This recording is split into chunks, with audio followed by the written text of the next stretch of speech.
Hi. I just felt like I just felt like having this discussion with us.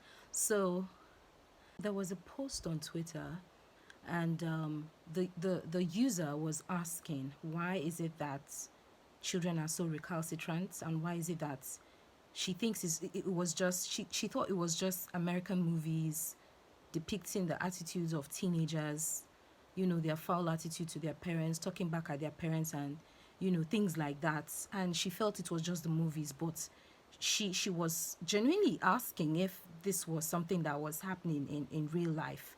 And it was shocking to her. But here's the thing, it's not just that it's happening in real life, it's happening every day, it's happening every minute, every second in the classroom. And the attitude, this attitude, this constant and consistent attitude, bad behavior from teens towards their parents, adults, elders, and towards their peers is bothersome. And there are many consequences for this. But let's go to the reason. Maybe if we try to find out the origin, we can find out a solution. So, my thought is, right from when a child is a child, an infant, a baby, we all know they can't express themselves. When they cry, we don't know what they're crying for. So we go to check the napkin, the nappy, the pampers, of the child. We're checking if he's soiled. We're checking if he's itchy, he's irritated. We're checking if the child is hungry. We're checking for temperature. We're checking for different things because we don't know what these tears, the cry is all about. That's a baby. But as long as that baby continues to feed well, eat well, doesn't have infections, and the child is growing, you begin to instill some values into that child because he's a child. He's here to model everything. If there's a great person, if there's a great imitator, children are great imitators. And that's why it is important we model the right things to them so that we don't turn around and accuse them of behaving in a certain way when we are the ones they are emulating. And so, when you fail to do the right things, this is what happens. Typical day in school. The child goes to school and is tugging at his friends, he's pushing, he's shoving, and a report is made to the class teacher, and the class teacher punishes this child. Does it again, the child is taken to the office, and then a note is written to the parents. And the child gets home and is like, oh, I was punished today in school. And the parent goes, why? Why would they touch my child? They're bullying my child. They're picking on my child. Wrong. That's the wrong stance to take. What that shows is that you're not taking responsibility. You don't even want to hear anything. And that's a wrong style of parenting. The right type of parenting will listen for him to finish and will go and ask, what did you do? Okay, so you've said all this. What did you do? And then when the child says it, I was doing this, I was shoving this child, and they punished me. And then you tell the child, but this is wrong. This thing you did is wrong. And the child goes, oh, but I do it here at home and you don't punish me. So how are you now going to bring how you've been handling this boy's excesses at home and juxtapose it with the one he's doing in school?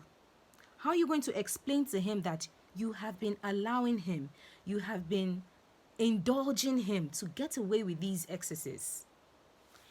He will now have to relearn certain things. And that is if you tell yourself the truth and you do the right thing. That is parenting. So children with bad behaviors don't just spring up. They don't just appear into the world. They have been coddled.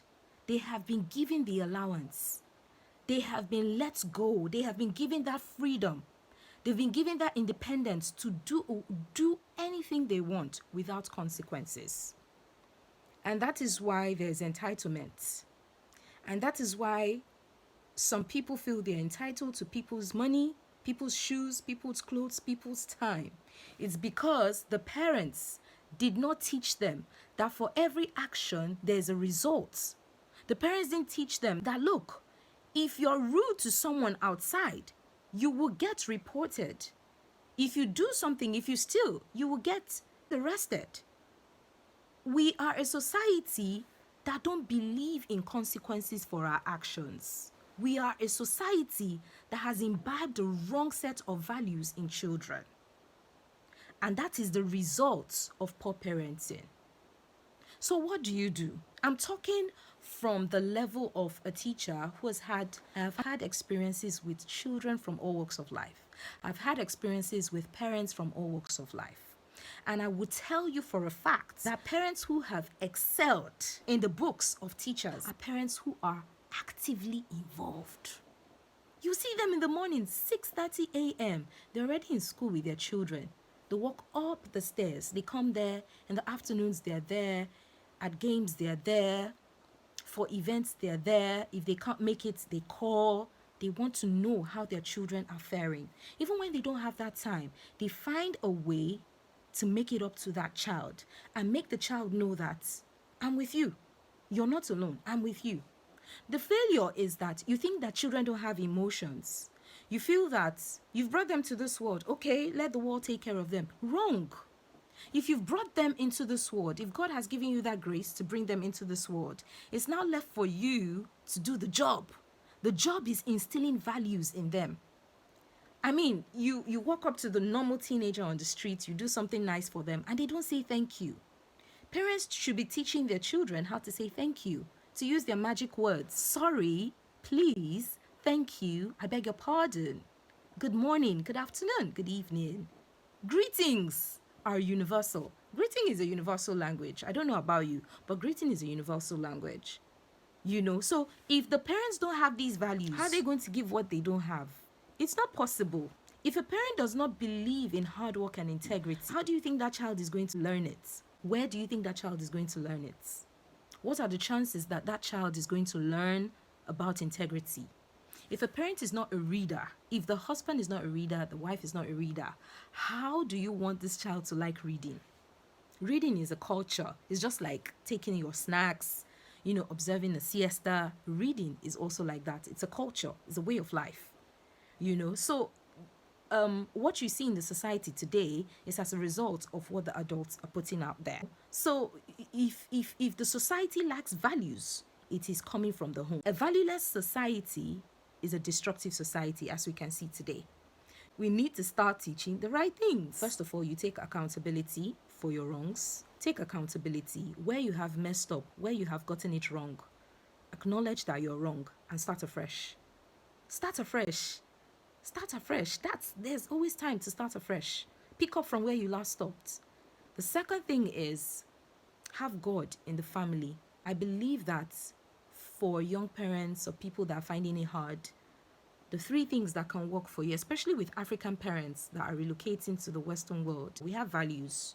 Values we stick by. Values we are known for. Values we were raised by. And these values are values of hard work, integrity, honesty, diligence, striving, independence. We always want to put ourselves out there. We want a better life for ourselves and our kin. And so we go over and beyond. You can check the statistics. Sometimes it might be very hard. You wondering, I'm coming into this country with my children. How are my children going to survive in this society? Because the influence is suffocating. And it takes two parents who are very diligent and disciplined and then God-fearing to instill these values. And then it takes the grace of God for you to see these values metamorphose in the lives of your children and being reproduced, such that when your children are by themselves, they are independent of you, they can function in the society. So the three things that can, in my opinion, will help parents flourish when they're raising their children are values, discipline, and the God factor. Values. Discipline is embedded in values. Values, discipline, and the God factor. Because the Bible says, train up a child in the way he should go, and when the child is grown, he will not depart from it. That's what the Bible says. I didn't say it. The Bible also says, parents, do not provoke your children. Many times we see parents doing things that are wrong to their children, emotionally abusing their children, physically assaulting their children, and you're provoking this child to wrath. And then you want this child not to push back. The child has emotions. This child is a human being. He's definitely going to push back. He's definitely going to push back. The child is going to rebel. The child is going to take it out on you, someone in the family, or someone in the society.